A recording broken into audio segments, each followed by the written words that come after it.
Hello नमस्कार दोस्तों। एक बार फिर अपने यूट्यूब चैनल @पॉलिटिकल अड्डा 2020 में आप सभी का स्वागत करता हूं। अभी हम लोग बात करेंगे 2024 लोकसभा चुनाव के बारे में। मैं एक सीरीज स्टार्ट करने जा रहा हूं अपने यूट्यूब चैनल पे इस 2024 चुनाव को लेकर, लोकसभा चुनाव के आम चुनाव को लेकर, जिसमें नई नई अपडेट्स, जो भी राजनीतिक गतिविधियां होंगी या जो भी अपडेशन होंगे उसको लेकर आपके पास हाजिर होऊंगा अपने इस YouTube चैनल के माध्यम से। आज भारतीय जनता पार्टी ने अपने 195 सीटों पे प्रत्याशियों की घोषणा कर दी है, जो 16 राज्यों और 2 केंद्र शासित प्रदेशों को कवर करती हैं। इनमें से कई राज्य ऐसे हैं जिसमें अभी कुछ सीटें छोड़ दी गई हैं, आगे उस पर प्रत्याशियों की घोषणा होगी। 29 फरवरी 2024 को केंद्रीय चुनाव समिति भारतीय जनता पार्टी की बैठक होती है और उसमें इन 195 सीटों पे प्रत्याशियों के नामों पे मोहर लगती है। और आज जो राष्ट्रीय महासचिव हैं विनोद तावड़े जी, भारतीय जनता पार्टी, उन्होंने प्रेस कॉन्फ्रेंस करके इन सीटों पे प्रत्याशियों की घोषणा की है, जिनमें 28 महिला प्रत्याशी, 47 युवा वर्ग के लोगों को मिला है टिकट, 27 SC हैं और 18 ST और 57 सबसे ज़्यादा OBC प्रत्याशियों को टिकट दिया गया है, जिसमें मुख्य रूप से यूपी से 51, पश्चिम बंगाल से 20, MP से 24, गुजरात से 15, राजस्थान से 15, केरला से 12, तेलंगाना से 9, असम से 11, झारखंड छत्तीसगढ़ से 11, दिल्ली में 5, जम्मू में 2, उत्तराखंड में 3, गोवा, त्रिपुरा, अंडमान निकोबार द्वीप समूह और दमन द्वीप में 1 सीट और अरुणाचल प्रदेश में 2 सीटों पे चुनाव में प्रत्याशियों की घोषणा की गई है। और जिसमें 34 केंद्रीय मंत्री, जो केंद्र में मंत्री, कैबिनेट और राज्य मंत्री रहे हैं, इनको टिकट मिला हुआ है।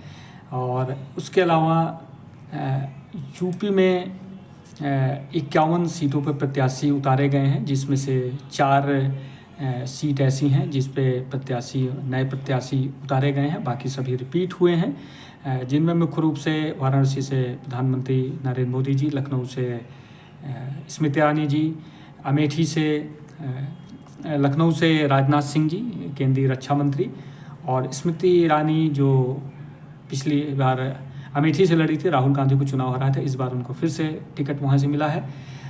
उसके अलावा आजमगढ़ से निरहुआ, दिनेश लाल निरहुआ, उसके और गोरखपुर से रवि किशन, अयोध्या से लल्लू सिंह, उसके बाद मुजफ्फरनगर से संजीव बलियान जो मंत्री हैं केंद्र में, और नोएडा से महेश शर्मा, मथुरा से इस बार ये सुनने में आ रहा था कि हेमा मालिनी का टिकट काटा जा सकता है, लेकिन उनको तिबारा मथुरा से फिर से प्रत्याशी बनाया गया है, तो हेमा मालिनी जी को भी टिकट मिला है। उसके अलावा जो 4 नए प्रत्याशियों को टिकट दिया गया है,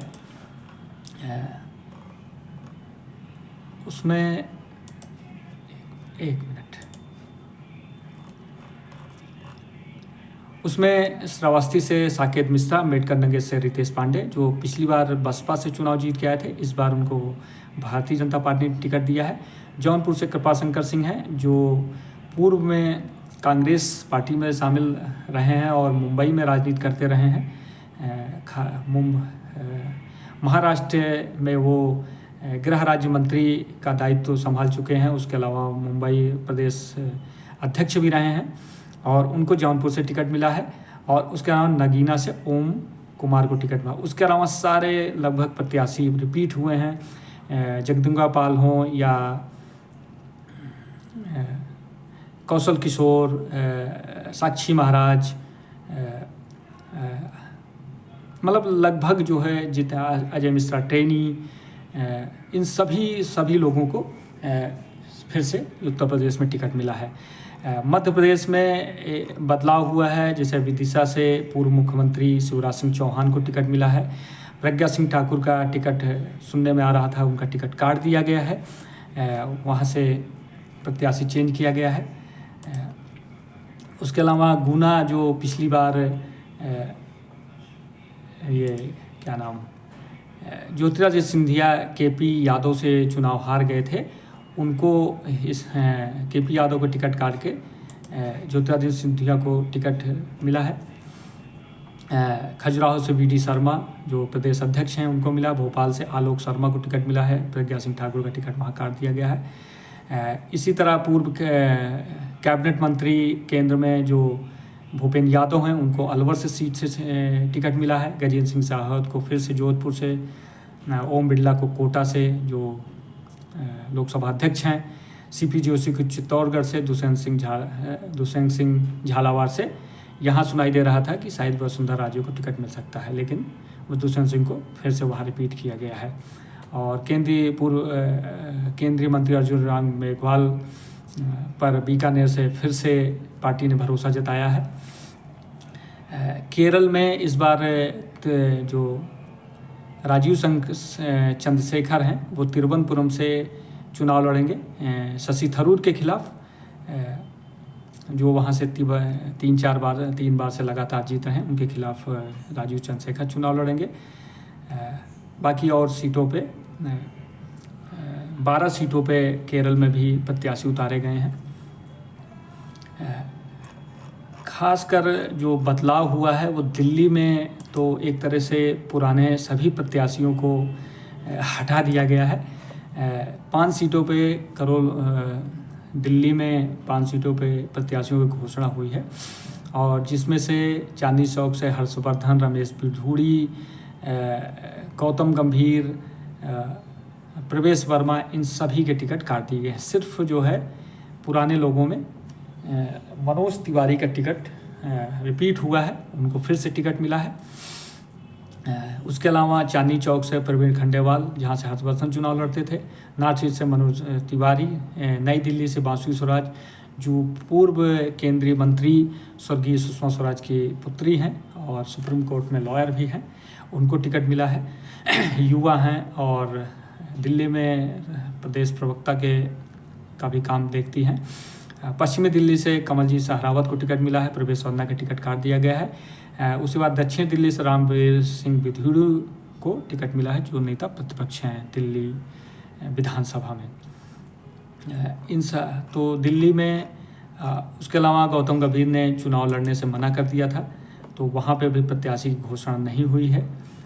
झारखंड में भी बदलाव हुआ है। वहाँ पे हजारीबाग से जयंत सिन्हा चुनाव लड़ते थे, उन्होंने भी चुनाव लड़ने से मना कर दिया है। तो इन लोगों को तो वहाँ से भी प्रत्याशी चेंज किया गया है। 24 केंद्रीय मंत्रियों को टिकट मिला है।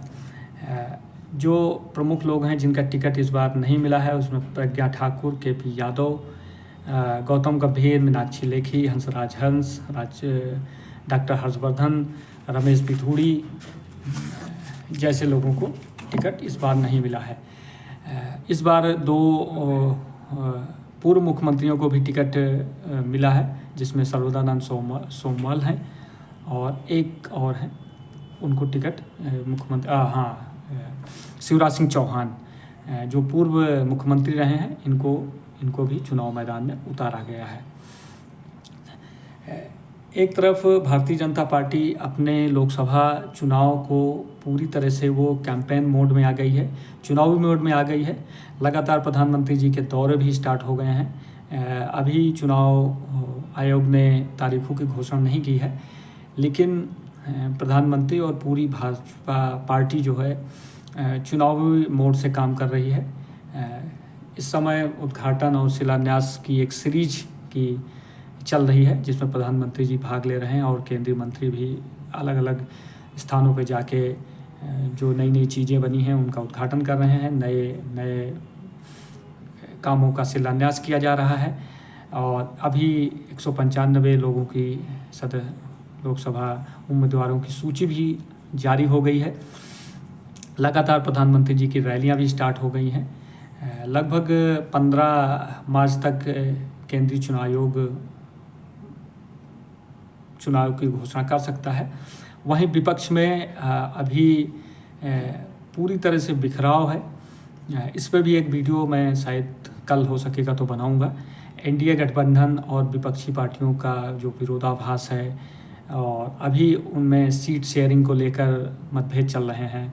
उसके अलावा कौन कहाँ से चुनाव लड़ेगा उसको ले रहे हैं। राहुल गांधी जी न्याय यात्रा निकाले हुए हैं, उसमें भी ब्रेक ले रखा है।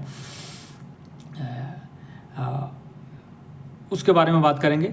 एक तरफ छिन्न भिन्न विपक्ष, मुद्दाहीन, नेतृत्वहीन विपक्ष है और दूसरी तरफ तीसरी बार 400 पार के नारे के साथ प्रधानमंत्री जी मैदान में उतर गए हैं और भारतीय जनता पार्टी और उसके वर्कर्स, उसके अनुवांशिक संगठन जो हैं, आरएसएस है, बिंदु है, जो भी उनको बैकडोर से सपोर्ट करते हैं, या युवा संगठन है, बजरंग दल है, बहुत सारे जो संगठन है वो भी भारतीय जनता पार्टी के पीछे मजबूती से खड़े हैं।